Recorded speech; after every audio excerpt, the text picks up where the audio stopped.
Hi folks, if you've been watching the channel lately, you'll have seen that these three knives are in the pass round box, and we're having a look at them and comparing them.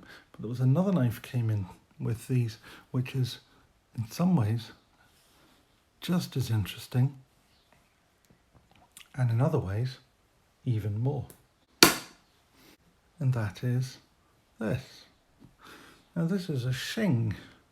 Now, this is a UK legal knife, so it is a little bit smaller than these other three, but it does share in common with them the fact it is a beefy, solid chunk of a knife. I mean, it really is a solid thing in your hand, but it does have a 3-inch blade, so it looks like it's dwarfed by these three, but honestly in your hand, it really isn't.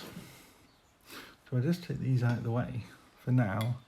With a quick overview of the Shing. So Shing Chan does have the ring of another Chinese knife maker, and you could look at this knife and think it comes out of the same sort of school as the JE made custom knives, but Shing Chan is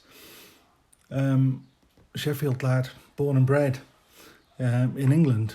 And he tells a story on his website of finding it difficult to buy decent quality knives made in Sheffield, even though he lived in Sheffield, which is, the home of the pocket knife, the world home of the pocket knife, you could almost say. So he set about designing and building knives himself. So Shing Custom Knives exists. It's a small maker, and he uses some traditional methods, traditional styles, but often with much more modern materials. And this is a very good example of that. So here we have what could almost pass for somewhere between a Barlow and a Hunter traditional knife of a pinned design, but we've got, I believe it's either G10 or micarta. I think it's G10 handles.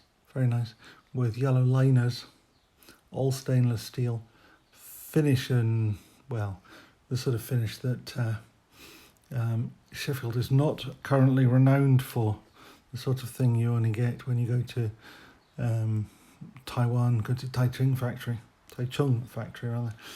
But actually this is in Sheffield, which is very hard to believe that you have this quality of fit and finish coming out of Sheffield.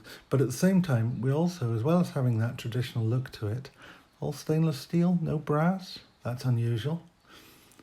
You don't necessarily need the brass linings if you're going to have washers, and this would appear to have phosphor bronze washers inside it.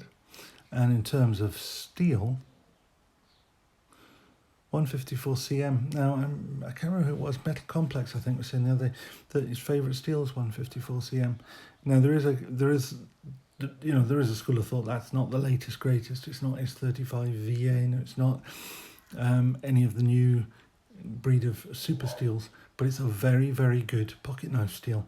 Has a really good balance between edge holding and usability, sharpenability. This is a lovely knife, doesn't suffer from anything like any blade wrap or blade rub or anything else.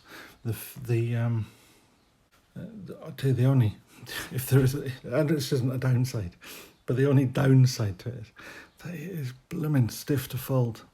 No half stops, cam tang, but listen to this. Clunk, you know it's folded. It's really nice, and in terms of blade centering and so forth, absolutely spot on. It has a lot of the modernity about it of a really, really nicely well-made knife, but with traditional handmade qualities to it. To say, it's a real nail puller to open, but once you've got it partly open, there's plenty of blade to grab. Yeah, well, you'll have heard that. Even if you didn't see it, you heard it go click. It's, it really does clunk into place.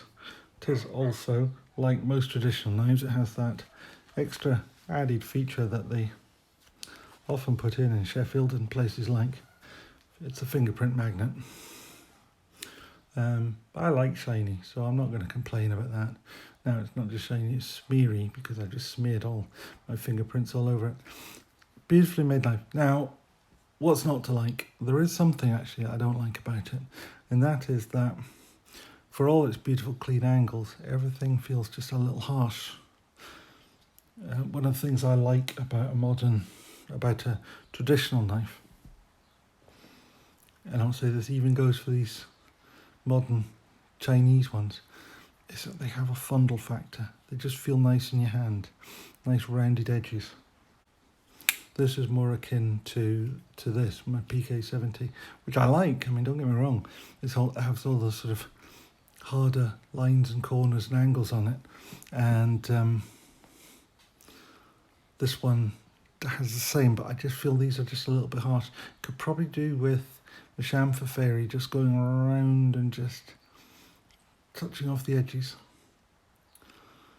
But honestly, if that's the worst I can think of to say about this knife, you know, there's nothing wrong with this knife. This is a really, really good, solidly made, Sheffield made pocket knife. I think they're a bit on the pricey side, probably about twice the price of a Tailor's Eyewitness. Would I swap this for 2 Tailor's Eyewitness? No, probably not actually, but I would quite like one of these. I hope at some point I'll be able to pick one up, something very similar to this actually. I'd probably prefer a more traditional scale material, but I'm very happy with the 154cm. It's a really, really nice knife. Now this will come back in, we'll see this again with some of the other high-end knives in this round of the pass round. But for now, let's just leave it at that. This is a lovely Shing Sheffield made traditional pocket knife made today with some of today's skill and care and attention, which is often sadly lacking these days. If you like this stuff, please hit the thumbs up button, and if you'd like to see more of this and the other knives in this pass round group, please don't forget to hit the subscribe button and ring the bell. Thank you very much. Bye.